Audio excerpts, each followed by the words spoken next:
السلام علیکم ورحمۃ اللہ وبرکاتہ۔ اعوذ باللہ من الشیطان الرجیم، بسم اللہ الرحمن الرحیم۔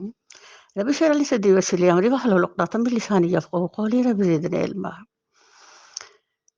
بسم اللہ الرحمن الرحیم۔ بیضا سامیو، پارہ 7 المائدہ، انٹروڈکشن۔ اس پارہ میں خزانہ ہے، ساری روحیں حق و سچ کی متلاشی ہیں۔ قرآن کو سن کر اپنے آپ کو پگھلی ہوئی موم بتی سمجھیں۔ جن کی آنکھیں تر نہیں ہوتی ان کی روحیں اندر سے جامد ہیں۔ آج کا حق قرآن ہے، اسے پڑھ کر دلوں کو پگھل جانا چاہیے۔ حق کی پہچان کے بعد نیکی ایک بھی ہو سیدھا جنت میں جائے گا۔ حبشہ کا بادشاہ بے شک عیسائی تھا لیکن انصاف پسند تھا۔ صحابہ رضی اللہ عنہ کی زندگیاں تنگ ہونے لگیں تو نبی کریم صلی اللہ علیہ وسلم نے انہیں حبشہ کی طرف ہجرت کر جانے کا حکم دیا، جو اس وقت کی سپر پاور تھی۔ نجاشی نے جب اسلام کا پیغام سنا تو اسی وقت کلمہ پڑھ لیا تو 70 آدمی حضور نبی کریم صلی اللہ علیہ وسلم کی خدمت میں بھیجے۔ یہ معرفت حق ہے جو اسلام کی پہچان میں مددگار ہوتی ہے۔ اللہ تعالیٰ حکم دیتے ہیں، خود ہی حرام و حلال کے مالک نہ بن جاؤ۔ حلال وہی ہے جسے اللہ نے حلال کیا، حرام وہی ہے جسے اللہ نے حرام کیا۔ حدیث میں ہے، لوگ قیامت کے قریب شراب کا نام بدل کر پئیں گے۔ جہاں نشہ ہوگا وہاں فتنہ ہوگا۔ جب شراب کے حرام ہونے کا حکم نازل ہوا، ہاتھوں میں پکڑے ہوئے جام ٹوٹ گئے۔ مدینہ کی گلیوں میں شراب بہا دی گئی۔ کئی دن تک بازار اس کی بدبو سے متاثر رہے۔ اگلے سال بھی جب بارش ہوئی، زمین گیلی ہوئی تو زمین سے بدبو ابھری۔ فرائض کی پابندی، نیکیوں کا کرنا گناہوں سے بچانے والا ہوگا۔ نکاح حلال ہے، زنا حرام ہے، سود حرام ہے، تجارت حلال ہے۔ اب شرک کے حوالے سے حضرت عیسیٰ علیہ السلام کا ذکر کر رہے ہیں۔ جن شاگردوں نے براہ راست تعلیم پائی تھی وہ مسیح کو ایک بندہ اور انسان ہی سمجھتے تھے۔ ان کے وہم و گمان میں بھی خدا یا شریک خدا یا فرزند خدا کا تصور نہ تھا۔ حضرت عیسیٰ علیہ السلام نے خود بھی اپنے آپ کو ایک بندہ بے اختیار کی حیثیت سے پیش کیا تھا۔ حضرت عیسیٰ کے حواریوں نے کہا تھا، ہم ایمان لائے اور گواہ رہو کہ ہم مسلم ہیں۔ اس سے پتہ چلا کہ ہر نبی کے امتی مسلمان ہی رہے ہیں۔ جب نجاشی فوت ہوا تو نبی کریم صلی اللہ علیہ وسلم نے فرمایا، تمہارا بھائی فوت ہو گیا ہے، اس کا نماز جنازہ پڑھو۔ پھر ایک ریگستان میں اس کا غیبی نماز جنازہ پڑھا گیا۔ ایمان خوف اور امید کے درمیان کی ایک چیز ہے۔ ماضی کے گناہوں پر شرمسار ہو کر نیکیوں کی طرف بڑھتے جائیے۔ اللہ کے کلام کو سن کر رونا آ جائے تو یہ ایمان کی دلیل ہے۔ اس بات کی دلیل ہے کہ دل نے حق کو قبول کر لیا۔ حق وہی قبول کرتا ہے جو سنتا ہے۔ سننا قرآن کا مزاج ہے۔ جہاں یا ایھا الذین آمنوا آئے اسے تڑپ کر لو۔ یہ عرش سے آپ کے لیے کال آئی ہے اور جذبوں سے مانو۔ شروع اللہ کے نام سے جو بڑا مہربان اور نہایت رحم کرنے والا ہے۔ سورہ مائدہ۔ جب وہ اس کلام کو سنتے ہیں جو رسول پر اترا ہے تو تم دیکھتے ہو کہ حق شناسی کے اثر سے ان کی آنکھیں آنسوؤں سے تر ہو جاتی ہیں۔ وہ بول اٹھتے ہیں کہ پروردگار، ہم ایمان لائے، ہمارا نام گواہی دینے والوں میں لکھ دے۔ تدبر۔ ربنا آمنا فاکتبنا مع شاہدین، اللہ ہمارا نام بھی گواہی والوں میں لکھ دے۔ کلام اللہ کا سن کر آنکھوں کا تر ہونا یہ احساس دیتا ہے کہ اللہ کی کتاب، اللہ کی بات ہمارے دل پر اثر کر گئی۔ جب بھی دل پر یہ نور اترتا ہے تو دل نرم پڑتا ہے، اور نرم ہونے سے جو آنسو آنکھ میں آتا ہے وہ میرے رب کے نزدیک محبوب ترین قطرہ ہے۔ وہ ایک قطرہ آپ کی کل کی نجات کا باعث بنے گا۔ قرآن کی بارش سینوں کو زرخیز کرنے کے لیے اتری۔ جب بھی ہمارے دل نرم ہوتے ہیں، سینے زرخیز ہوتے ہیں، تو الحمدللہ نیکیوں کی رویدگی پیدا ہوتی ہے۔ اصلاً قرآن کا مقصد ہی ہمیں نرم کرنا ہے، کیونکہ پیچھے ہم نے پڑھا کہ جو بنی اسرائیل تھے ان کے دل پتھر ہو گئے۔ پتھر کے اندر کوئی بھی چیز بھی جذب کرنے کی قوت نہیں رکھتی، صلاحیت نہیں رکھتی۔ تو اللہ تعالیٰ نرم دلوں کو پسند فرماتے ہیں، اور نرم دل کس سے ہوتا ہے؟ کلام اللہ سے۔ کلام اللہ کی تاثیر اور اس کا مزاج جو سننا ہے، تو سننے سے جو ملتا ہے وہ اور کسی چیز سے نہیں ملتا۔ تو الحمدللہ اللہ تعالیٰ ہمیں کتاب اللہ پڑھ کر کے جب حق شناسی طبیعت میں آتی ہے، پتہ چلتا ہے کہ یہ سچائی ہے، تو خام خواہ انسان کے اندر ایسے جذبات و احساسات اور ایسے وہ چیز پیدا ہوتی ہے جس سے انسان پگھلنے لگ جاتا ہے۔ اور وہ کہتے ہیں، اور پگھلنے سے یہ کیا ہوتا ہے؟ نیکیوں میں الحمدللہ انسان کے اندر ایک جذب ابھرتا ہے، اور وہ کہتے ہیں کہ آخر کیوں نہ ہم اللہ پر ایمان لائیں، اور جو حق ہمارے پاس آیا ہے اسے کیوں نہ مان لیں، جبکہ ہم اس بات کی خواہش رکھتے ہیں کہ ہمارا رب ہمیں صالح لوگوں میں شامل کرے۔ ان کے اس قول کی وجہ سے اللہ نے ان کو ایسی جنتیں عطا کی جن کے نیچے نہریں بہتی ہیں، اور وہ ان میں ہمیشہ رہیں گے۔ یہ جزا ہے نیک رویہ اختیار کرنے والوں کے لیے۔ رہے وہ لوگ جنہوں نے ہماری آیات کو ماننے سے انکار کیا اور انہیں جھٹلایا، تو وہ جہنم کے مستحق ہیں۔ اب پارے کا جو آغاز ہے وہی ہمیں بتا رہا ہے کہ دل کی سختی اور دل کی نرمی، یہ دو چیزیں ہی رائٹ اور لیفٹ بنتی ہیں۔ جب دل کی نرمی آتی ہے الحمدللہ، تو اس کے اندر ایمان پنپتا ہے، ایمان بڑھتا ہے، اور وہ پوری انسانی شخصیت کو متاثر کرتا ہے۔ جب دل سخت ہوتا ہے تو وہ انسان کے ہر چیز میں سختی پیدا کر دیتا ہے، جو رب کے نزدیک ایک ناپسندیدہ چیز ہے۔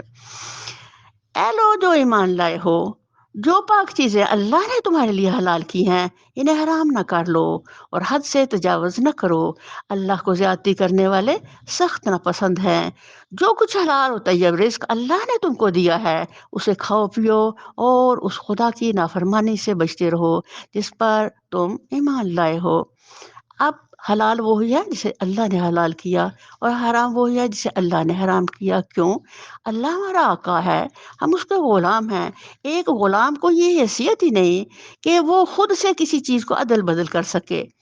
آقا ہمارا مالک ہے، مالک کو حق پہنچتا ہے کہ وہ ہمارے لیے جو جائز کرے اور جو ناجائز کرے۔ ہم قرآن کے قیدی ہیں، ہم اللہ کے احکامات کے باؤنڈ ہیں۔ ہمیں ہر وہ کام کرنا ہے جو میرا رب ہمیں مجھے اجازت دے، اور جس کے مجھے حکم ہو۔ تو اللہ کا حق ہم پر کیا ہے کہ اللہ کی وہ چیزیں جسے رب تعالیٰ نے حدود قرار دیا ہے، حدود کے قریب بھی نہ پھٹنا، یہ اللہ کا حق ہے۔ تم لوگ جو محمل قسمیں کھا لیتے ہو ان پر اللہ گرفت نہیں کرتا، مگر جو قسمیں تم جان بوجھ کر کھاتے ہو ان پر وہ ضرور تم سے مواخذہ کرے گا۔ ایسے قسم توڑنے کا کفارہ یہ ہے کہ 10 مسکینوں کو وہ اوسط درجہ کا کھانا کھلاؤ جو تم اپنے بال بچوں کو کھلاتے ہو، یا انہیں کپڑے پہناؤ، یا ایک غلام آزاد کرو، اور جو اس کی استطاعت نہ رکھتا ہو وہ 3 دن کے روزے رکھے۔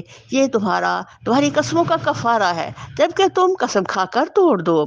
اپنی قسموں کی حفاظت کیا کرو، اس طرح اللہ اپنے احکام تمہارے لیے واضح کرتا ہے، شاید کہ تم شکر ادا کرو۔ اب قسم سے بات اللہ یہاں شروع کر رہے ہیں۔ اللہ تعالیٰ سب سے پہلے قسم کس نے کھائی تھی؟ شیطان نے، ہمارے ماں باپ کو جنت سے جو نکلوایا، اس کا جو قسم کھا کر ان کو یقین دلانا تھا، اس کی وجہ سے وہ پگھلے اور انہوں نے وہ غلطی کر ڈالی۔ تو اللہ تعالیٰ سب سے پہلے یہ بتا رہے ہیں کہ یہ اللہ کے نزدیک ناپسندیدہ چیز ہے۔ کیوں؟ بھئی جو کام شیطان کرتا ہے وہ یقیناً اللہ کو ناپسند ہے۔ تو اب اللہ تعالیٰ بتا رہے ہیں ہمیں کہ، اور قرآن میں اللہ نے بتایا کہ اور وہ بہت قسمیں کھانے والا۔ اس سے بھی کیا پتہ چلا کہ بہت قسمیں کھانا اللہ کو ناپسند ہے۔ ایک مومن، ایک مسلم کا معیار کیا ہونا چاہیے کہ وہ بات کرے تو سچ کرے۔ یہی اصلاً اب بار بار قرآن میں ہمیں پڑھ رہے ہیں کہ یہ ایک سچائی ہے، قرآن ایک سچائی ہے، ایک دلیل ہے۔ تو یہ جب ہماری زندگیوں میں نافذ ہوگا تو ہم سچے بن جائیں گے۔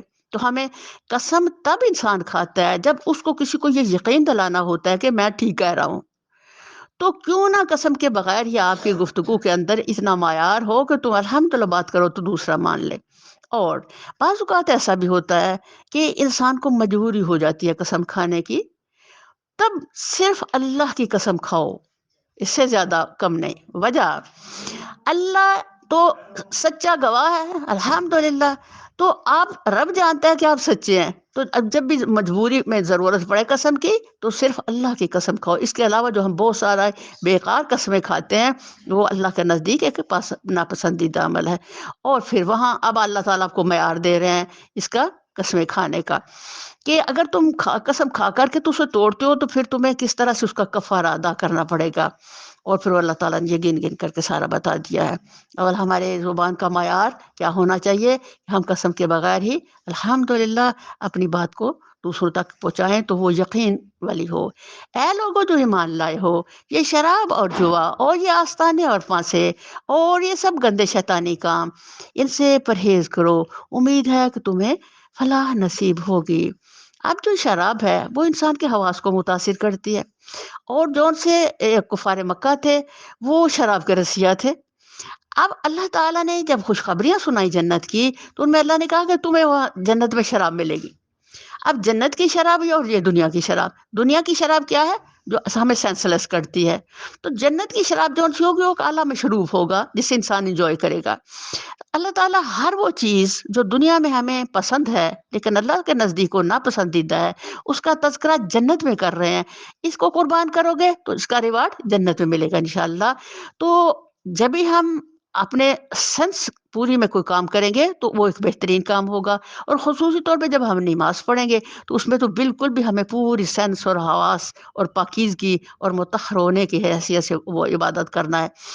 تو اللہ تعالیٰ یہاں اس کو فرما رہے ہیں کہ یہ جو سے کام ہے شراب، جوا کیا ہے؟ اپنے مال کو لگا کر کے مال کو بڑھانے کا حرص، جس سے انسان تباہ بھی ہوتا ہے اور بنتا بھی ہے، لیکن وہ دنیانی چیز، لیکن باقی جو رہ جانے والی وہ گناہ ہے۔ آستانے اور پانسے اور یہ سب گندے شیطانی کام ہیں، اس سے پرہیز کرو، امید ہے تمہیں فلاح نصیب ہوگی۔ شراب کی حرمت کے سلسلہ میں اس سے پہلے 2 حکم آ چکے ہیں، جو سورہ بقرہ آیت 219 اور سورہ نساء آیت 43 میں گزر چکے ہیں۔ اب اس آخری حکم کے آنے سے پہلے نبی کریم صلی اللہ علیہ وسلم نے ایک خطبہ میں لوگوں کو متنبہ فرمایا کہ اللہ تعالیٰ کو شراب سخت ناپسند ہے، بعید نہیں کہ اس کی قطعی حرمت کا حکم آ جائے، لہٰذا جن جن لوگوں کے پاس شراب موجود ہو اسے فروخت کر دیں۔ اس کے کچھ مدت بعد یہ آیت نازل ہوئی اور آپ نے اعلان کرایا کہ اب جن کے پاس شراب ہے وہ نہ اسے پی سکتے ہیں نہ بیچ سکتے ہیں، بلکہ وہ اسے ضائع کر دیں۔ چنانچہ اسی وقت مدینہ کی گلیوں میں شراب بہا دی گئی۔ شیطان تو یہ چاہتا ہے کہ شراب اور جوے کے ذریعے سے تمہارے درمیان عداوت اور بغض ڈال دے اور تمہیں خدا کی یاد سے اور نماز سے روک دے۔ پھر کیا تم ان چیزوں سے باز رہو گے؟ اللہ اور اس کے رسول کی بات مانو اور باز آ جاؤ، لیکن اگر تم نے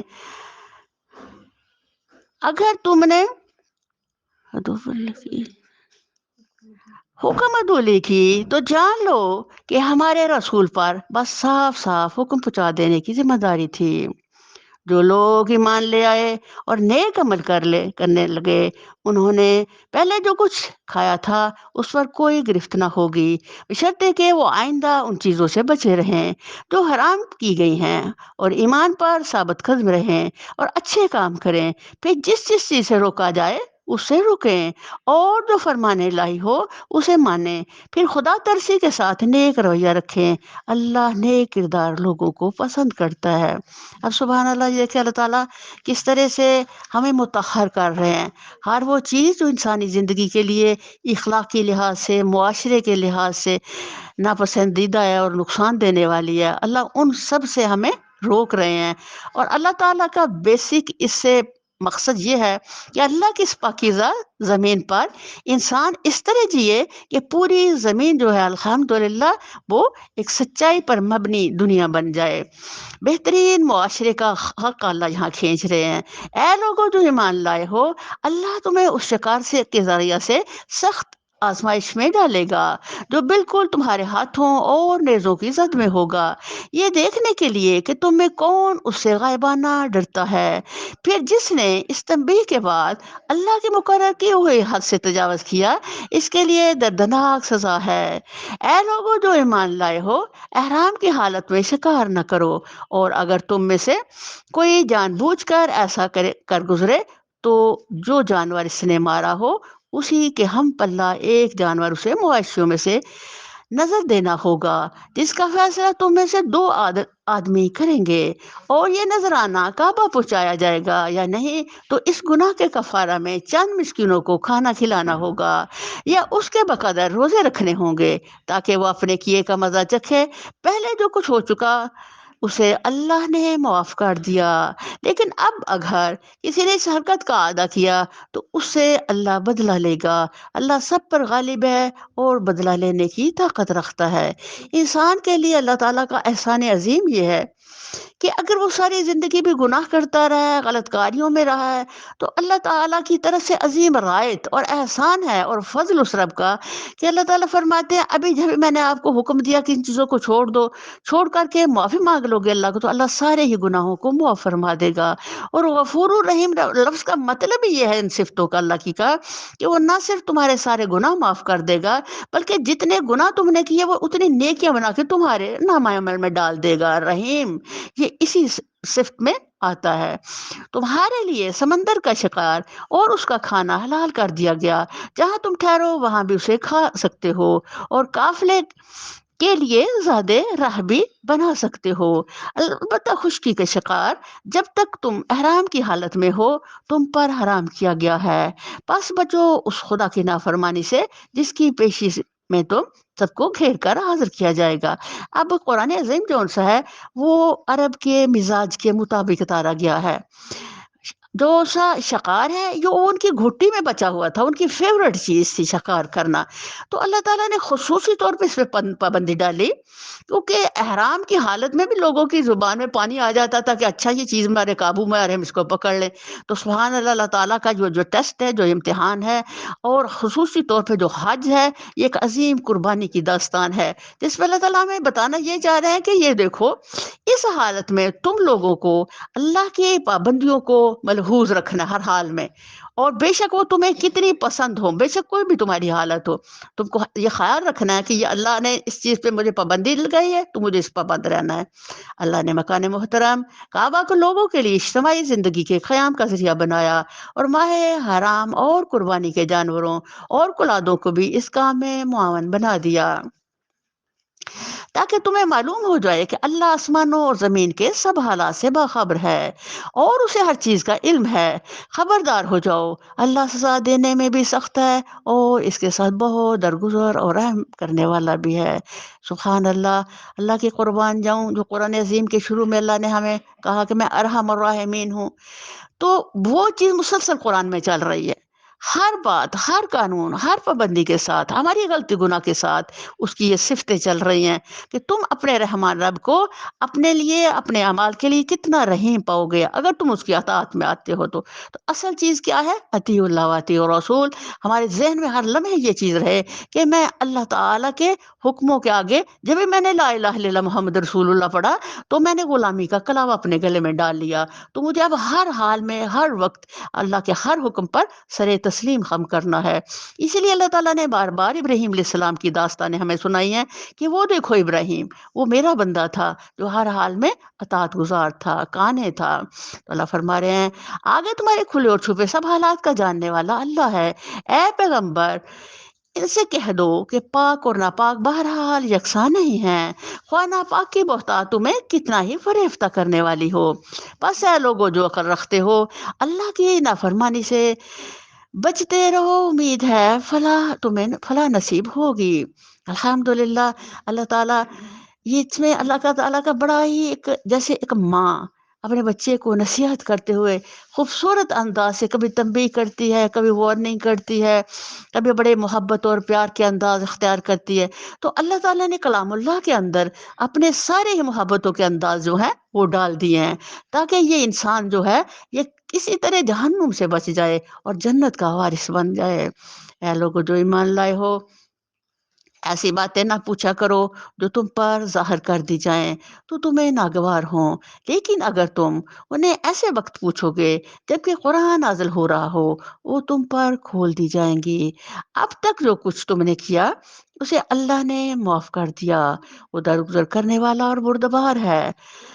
تم سے پہلے ایک گروہ نے اسی قسم کے سوالات کیے تھے، پھر وہ لوگ انہی باتوں کی وجہ سے کفر میں مبتلا ہو گئے۔ اب یہاں جو اللہ یہ فرما رہے ہیں نا کسی قسم کی باتیں، بعض لوگوں کے بعض اوقات ہوتا ہے کہ بندے کو کوئی بات پوچھنا ہوتا ہے اہم، تو وہ کوشچن کرتا ہے۔ کچھ لوگوں کی عادت تھی وہ بے کار اور فضول ب- سوالوں کے سوال کرتے، تو اللہ تعالیٰ یہاں ان کے اس فضول سوالوں پہ بتا رہے ہیں کہ جن کا کوئی مقصد ہی نہ ہو، جن کا کوئی تمہیں نفع نقصان ہی نہ، کوئی اس کی بیس ہی نہ ہو، تو تم وہ سوال کرتے رہتے ہو، تو یہ سوال تمہارے لیے نقصان کا باعث ہے، کفر کا باعث بن سکتے ہیں۔ اس لیے کثرت سوال سے اللہ تعالیٰ نے روکا ہے اور فرمایا بنی اسرائیل کی عادت تھی، وہ بہت سوال کیا کرتے تھے موسیٰ علیہ السلام سے، اس لیے نبی صلی اللہ علیہ وسلم سے بہت سوال کرنا جو ہے اس کو روک دیا گیا۔ اللہ نے نہ کوئی بحیرہ مقرر کیا ہے، نہ صاحبہ اور نہ وسیلہ اور نہ حام، مگر یہ کافر اللہ پر جھوٹی تہمت لگاتے ہیں اور ان میں سے اکثر بے عقل ہیں کہ ایسے وہمیات کو مان رہے ہیں، اور جب ان سے کہا جاتا ہے کہ آؤ اس قانون کی طرف جو اللہ نے نازل کیا ہے، اور آؤ پیغمبر کی طرف، تو وہ جواب دیتے ہیں کہ ہمارے لیے تو بس وہی طریقہ کافی ہے جس پر ہم نے اپنے باپ دادا کو پایا ہے، کیا یہ باپ دادا ہی کی تقلید کیے جائیں گے، خواہ وہ کچھ نہ جانتے ہوں اور صحیح راستہ کی انہیں خبر ہی نہ ہو۔ اب یہ جو باپ دادا کی تقلید ہے، یہ شروع سے بات چلی ہے اور یہ آج بھی چل رہی ہے۔ کو جو باپ دادے ہمارے کرتے تھے، اگر وہ ان پڑھ تھے، قرآن کو نہیں جانتے تھے، دین کی باتوں کو نہیں جانتے تھے، تو انہوں نے وہ کچھ کیا جو ایک بندہ جہالت میں کر دیتا ہے۔ اور آج اگر ہمیں سائنس کے دور میں آ گئے ہیں، ہمیں قرآن کی کچھ سمجھ آ گئی کچھ نہ کچھ، تو ہمیں پھر بھی دماغ میں یہ نہیں رکھنا چاہیے کہ بھئی آپ ہمارے بڑوں نے ایسا کیا تھا، اگر ہم ان کی نافرمانی کریں گے تو پتہ نہیں ہم کہاں چلے جائیں گے۔ تو یہ شروع سے ہی ایک غلط چیز چلی آ رہی ہے جو اب تک چل رہی ہے۔ یہ بھی آپ کو پتہ چل جائے کہ الحمدللہ کتاب اللہ یہ بات کر رہی ہے تو فوراً پچھلی سب باتوں کو کاٹتے ہیں اور اللہ کے اطاعت میں آ جائیں، اور اپنی طبیعت کے اندر جو اس طرح کی چیزیں ہیں ان کو بھی آپ فوری نکال دیں۔ اے لوگوں جو ایمان لائے ہو، اپنی فکر کرو، کسی دوسرے کی گمراہی سے تمہارا کچھ نہیں بگڑتا اگر تم خود راست پر ہو۔ اللہ کی طرف تم سب کو پلٹ کر جانا ہے، پھر وہ تمہیں بتا دے گا کہ تم کیا کرتے رہے ہو۔ تدبر، اس آیت کے اندر اللہ تعالیٰ ہمیں بتا رہے ہیں خود شناسی، کہ تم اپنے دامن میں دیکھو، وہ ہے نا کہ اپنے نظر جو پڑی اپنے گناہوں پہ تو کوئی برا نہ رہا، تو ہماری عادات کیا ہے؟ دوسروں کی طرف دیکھنا، دوسروں کو عیبوں کو چننا، دوسروں کے عادات و خصائل پہ تنقید کرنی، دوسروں کی شخصیتوں کو آگے رکھ کے اس پہ بحث کرنا۔